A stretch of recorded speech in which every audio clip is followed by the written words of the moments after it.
Барлықтарыңызға сәлем, қалдарыңыз қалай?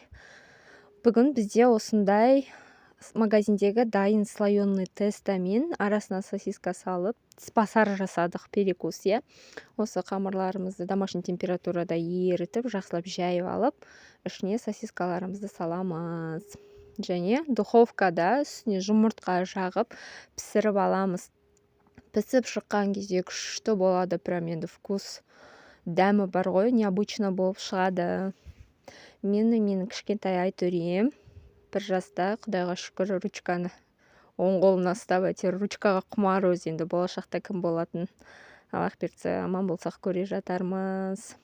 Мен осы видео түсіріп, барлығын бастап кетіппін. Блог жүргізген кезде кімнің кім екенін сіздерге ешкімге таныстырмаппын. Оказывается, естіп қалдым, қайда тұрып жатыр, неше бала шағасы бар екен деп қызығып жатқан адамдар бар екен.